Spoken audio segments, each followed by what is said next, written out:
Hello, good morning, students. Students, today we will read the next part of the poem. अभी आगे देखिए, कहता है नेक्स्ट स्टेंजा से पोइट कहता है so she made a very little cake. इसलिए उस बूढ़ी औरत ने उस संत को देने के लिए मतलब लालच में एक छोटा सा केक बनाया। बट एज इट बेकिंग ले, परंतु जो ही वो इस केक को सेक रही थी, बेकिंग मतलब सेकना, सी लुकड एट इट, तो उसने केक को देखा, एंड थॉट इट सीम्ड, और उसने सोचा, इट यह केक सीम्ड दिखाई पड़ता है, too large it give away, कि यह तो काफ़ी बड़ा केक प्रतीत होता है, दिखाई पड़ता है, वो इसे दे नहीं सकती।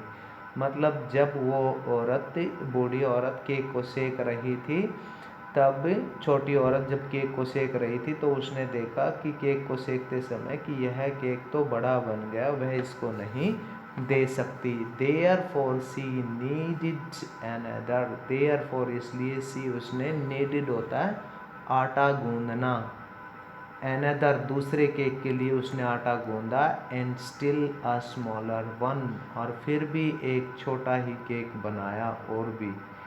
बट इट लुकड, पर यह दिखाई पड़ा, वैन टर्न इट ओवर, जब उसने इसको पलटा या इसको दूसरे तरफ पलटा, as large as the first had done, तो यह भी उस पहले वाले केक की तरह बड़ा दिखाई पड़ा।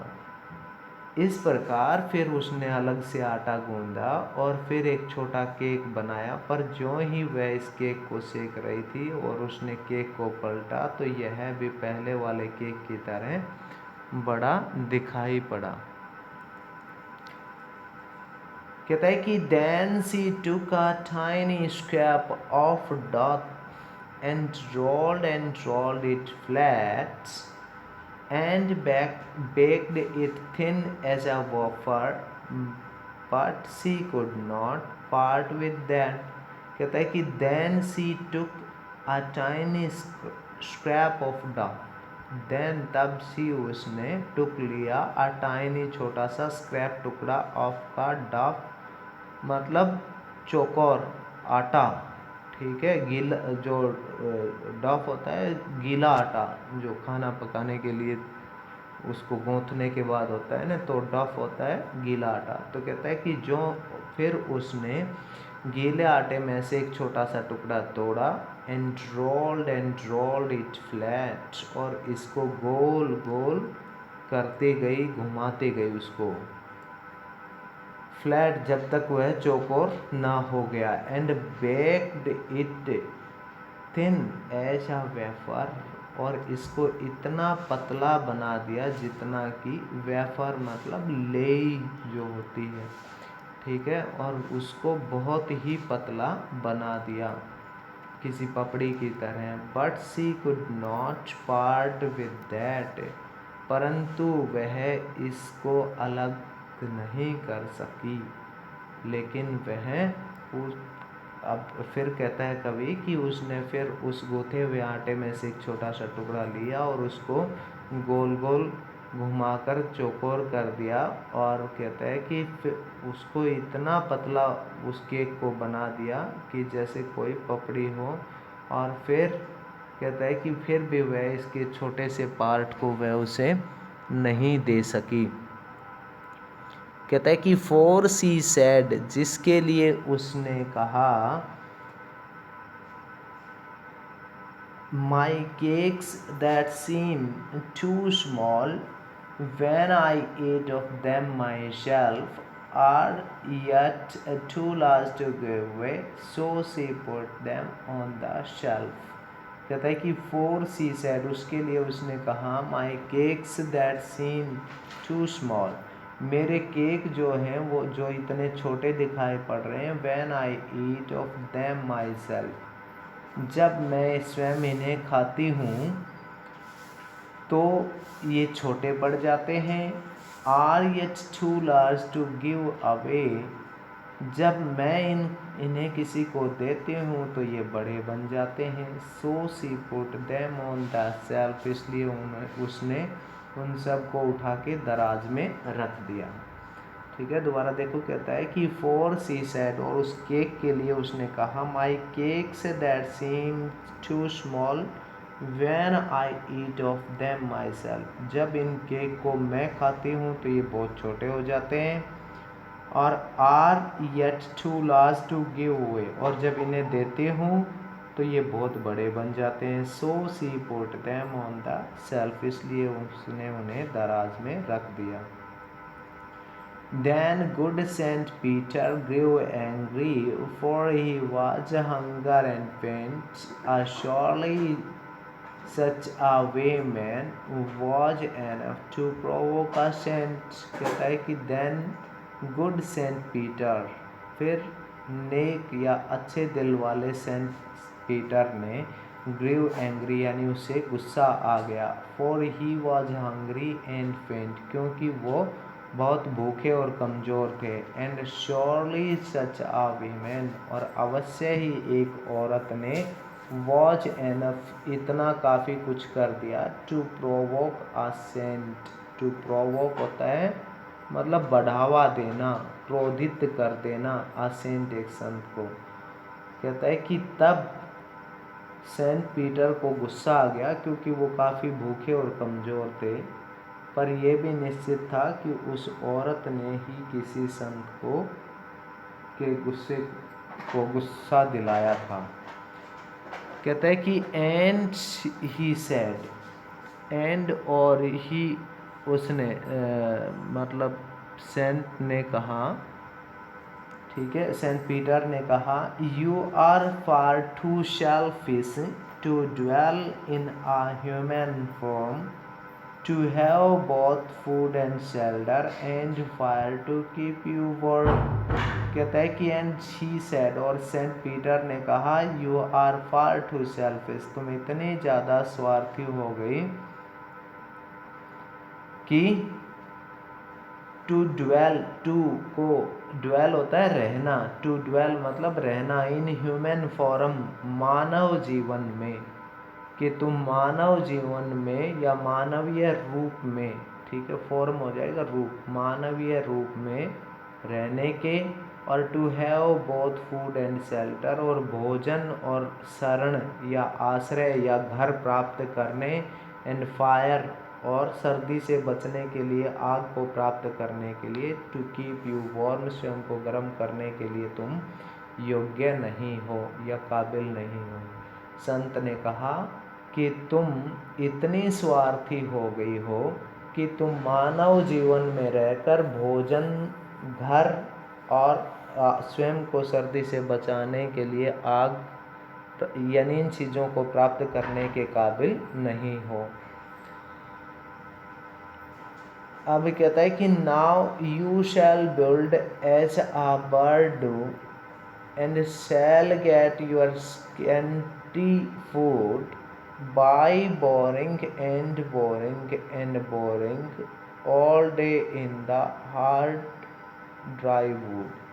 कहता है कि now you shall build as the bird do, कहता है कि अब तुम मतलब कि you shall build, तुम बनोगी as a bird do, जैसा पक्षी, अब तुम बनाओगी अपना निवास स्थान जैसे पक्षी बनाते हैं, and shall get your scanty food, और तुम्हें पक्षी की तरह थोड़ा सा भोजन मिलेगा, स्कैंटी मतलब थोड़ा कम, by boring and boring and boring, और तुम मतलब बिल्कुल हताश हो जाओगी, all day in hard dry wood, पूरे दिन इस कठोर और सूखी लकड़ी में रहकर, ठीक है, यानी उसमें मेहनत करते हुए तुम ऊब जाओगी। कहता है कि अब तुम एक पक्षी बनोगी जिसमें कि तुम मतलब पक्षी के जैसा तुम्हें थोड़ा सा भोजन मिलेगा, और इस कठोर और सूखी लकड़ी में रहते हुए दिन भर इसके साथ मेहनत करते हुए तुम ऊब जाओगी। Then up she went through the chimney, never speaking a word, and out of the top flew a woodpecker,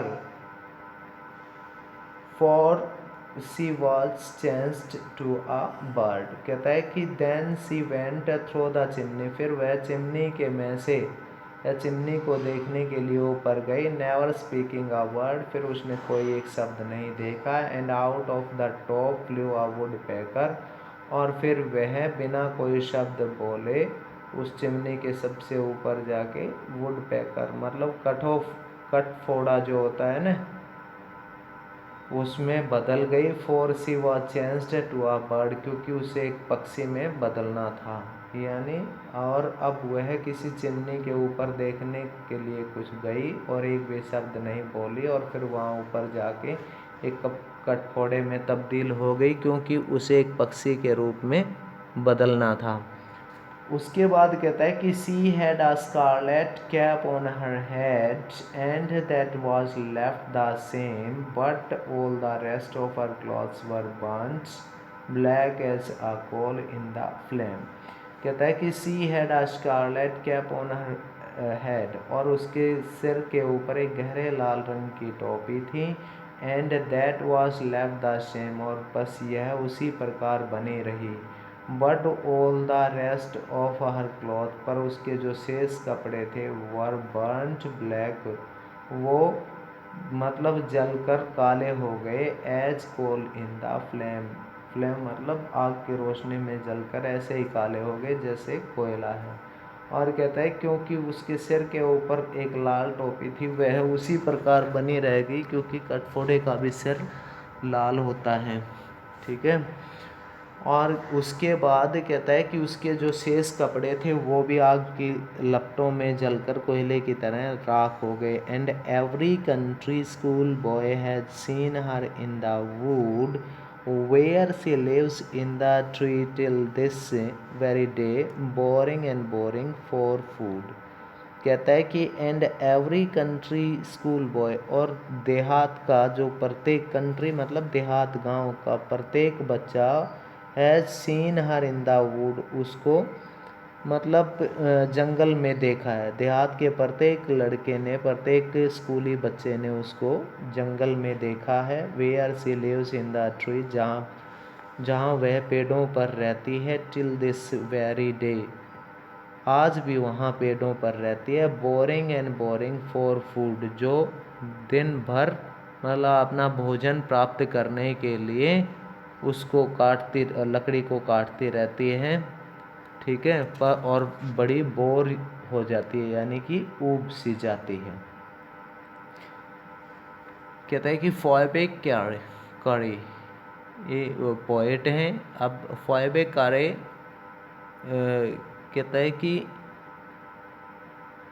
A ballad is a song narrating a story in short stanzas। कहता है कि बैलेड यानी एक ये जो गीत होता है वो एक वो संगीत होता है जो मतलब वर्णन करते समय छोटे छोटे स्टेंजाज में एक कहानी बताता है। Ballad are a part of folk culture, ये इस तरह के गीत जो होते हैं वो स्थानीय संस्कृतियों के हिस्से होते हैं। पॉपुलर कल्चर, और प्रसिद्ध संस्कृतियों के are based on orally form, और वो मतलब मौखिक रूप में पर आर पास्ड मतलब कि मौखिक रूप में होते हैं। वन जनरेशन टू नेक्स्ट, जो मौखिक रूप में ही एक पीढ़ी से दूसरी पीढ़ी की तरफ आगे बढ़ते हैं। A legend of Northland is a ballad, क्योंकि यह जो कविता है लीजेंड ऑफ नॉर्थलैंड, यह अपने आप में एक उसी तरह का मतलब फोक सॉन्ग है।